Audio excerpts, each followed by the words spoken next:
सहने काबा में हजरत इमाम बाकर रदी अल्लाह ताला अन्हु भूखों में रोटियां बांट रहे हैं, मगर इस ऐलान के साथ कि एक को एक ही दूंगा, एक को एक ही दूंगा। आप सुन रहे हैं कि नहीं सुन रहे, हमको समझ में नहीं आ रहा है, मगर मैं कोशिश कर रहा हूं। एक को एक ही दूंगा।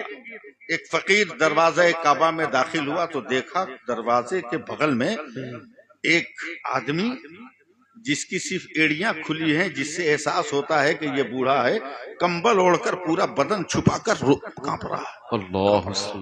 वो फकीर समझा कि शायद ये चलने से मजबूर है, इसलिए ये रोटियां मांगने नहीं गया। बार बार कहा, भाई उठ उठ, इमाम बाकर रोटियां बांट रहे हैं। मगर उसकी कपकपी बढ़ गई, कम नहीं हुई। वजूद में इर्तियाश बढ़ गया, मगर कभी कम नहीं। थक हार कर छोड़कर वो फकीर गया और इमाम बाकर को कहता है कि सरकार सबको एक रोटी दे रहे हैं, मुझको 2 रोटी दीजिए। मेरी आवाज गंभीर हो गई ये लफ्ज कहते हुए। सबको एक दे रहे हैं, मुझे 2 दीजिए। ये वो खानदान है, मुझे एक नहीं 2 दीजिएगा। नहीं, मैं अपने वसूलों का गला नहीं काटूंगा। सुबह से अब तक एक को एक देता आया, तुम्हें भी एक दूंगा। तो ये फकीर रो कर कहता है, सरकार मैं अपने लिए 2 नहीं मांग रहा हूं, मैं अपने लिए एक ही मांग रहा हूं। मगर वो देखिए काबा के दरवाजे पर एक गरीब है जो लगता है पैरों से मजबूर है, कंबल ओढ़कर कांप रहा है। अगर एक रोटी जायद दीजिएगा तो मैं उस गरीब को खिलाऊंगा। इमाम बाकर ने कहा, बे ज़बान संभाल कर बात कर, वो फकीर नहीं है, वो मेरा बाप इमाम ज़ैनुल आबिदीन है, और ये रोटियां उसी की तरफ से बांटी जा रही हैं। ये वो खानदान वाले सैयदों घर की बात है। हक है।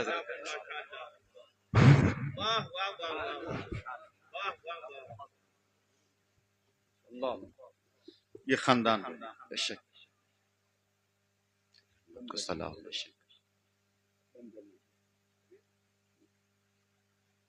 अब मैं तकरीर शुरू कर रहा हूं। एक बार मोहब्बत से या रसूल अल्लाह धीरे से कह दीजिए। पहले सीरत पर 2-4 मिनट सुन लीजिए, फिर तो आपका इलाज करना तो मेरा काम ही है। कितने भिखारियों को मैंने बादशाह बना दिया। हाँ, कितने भिखारियों को बादशाह बना दिया, लोग गवाह हैं। हाँ? बादशाह का मतलब क्या? देने वाला, लेने वाला नहीं, देने वाला बना दिया। 3 साल में 1,32,000 लड़के हो गए जो बगैर डिमांड के शादी कर चुके हैं। हाय हाय, जिंदाबाद जिंदाबाद, नारे तकबीर, नारे रिसालत, हजरत अल्लामा सैफुल्लाह आलिमी साहब क़िबला। अरे हजरत सलामत है।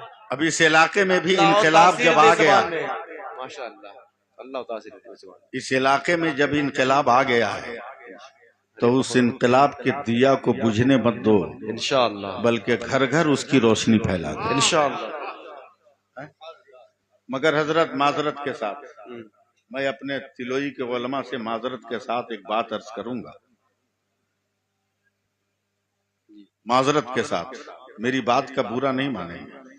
काम बहुत अच्छा कर रहे हैं, बेफिक्र होके आपको सोना नहीं।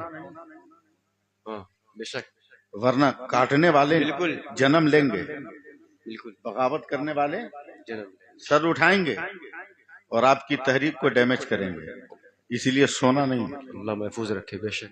एक बादशाह ने अपने दरबारियों से पूछा कि समाज में इनकलाब लाने के लिए तरबियत जरूरी है कि माहौल? 2 आदमी खड़े हुए, एक ने कहा सर तरबियत, दूसरे ने कहा नहीं माहौल। का दोनों को प्रैक्टिकल पेश करना होगा, नमूना। का कितने दिन का टाइम है? का 1 महीने का। ठीक। 29वें दिन तरबियत का जिसने कहा था, का बादशाह सलामत दरबार सजाइए, मैं तरबियत का नमूना पेश करूंगा। दरबार सज गया। का नमूना दिखाओ। तो जिसने तरबियत कहा था ताली बजाई اور دربار کے 10 دروازے تھے، 10 دروازے سے 10 بلیاں آئی، ان کے منہ میں پلیٹ میں موم بتی، وہ بھی روشن موم بتی جلی ہوئی، اور بلائیاں پورے دربار میں، بلیاں اچھل کود کی، ڈانس کیا، رقص کیا، اچھلی کودلی، مگر نہ پلیٹ گری، نہ موم بتی بجھی، نہ موم بتی گری۔ سارے لوگوں نے واہ واہ کر کے تالیاں بجائی کہ واقعی تربیت کا نمونہ ہے۔ ماحول والا کہاں ہو؟ اس کی ہوائی گم ہے۔ کانپتا بولا سر میں نے کہا تھا، کہا تم بھی دو، کہا 1 مہینہ کا ٹائم ہم کو اور دیجیے۔ 28 دن ہو گئے، 25 دن ہو گئے، کوئی ملا نہیں ماحول پر اس کو نمونہ۔ تو ایک آدمی سے کہتا ہے ایسا ایسا معاملہ ہے، جان خطرے میں ہے۔ کہا ارے اس جنگل میں جاؤ نا، ایک سوکھے پیڑ کے نیچے اللہ والے بیٹھے ہیں، ان سے کہو مسئلے کا حل نکالیں گے۔ گیا، کہا بیٹا گھبراؤ مت، 30ویں دن میں دربار میں خود آؤں گا۔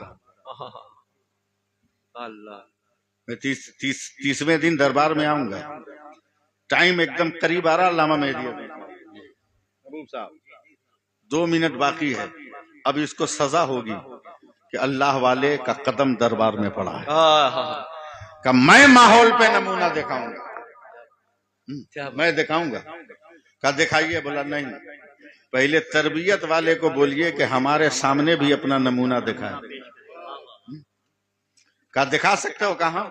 پھر تالیاں بجائیں، 10 دروازے سے 10 بلیاں آئی، منہ میں پلیٹ میں موم بتی روشن، اچھل کود کر کے جب جانے لگی تو اللہ کے ولی نے جھولے میں ہاتھ ڈال کر 2-4 چوہا نکالا، چھوڑ دیا۔ تو جتنی بلیاں تھی نا، وہ پلیٹ پھینک کر، موم بتی پھینک کر چوہوں کو پکڑنے کے لیے دوڑی۔ بھگدڑ مچ گئی پورے دربار میں۔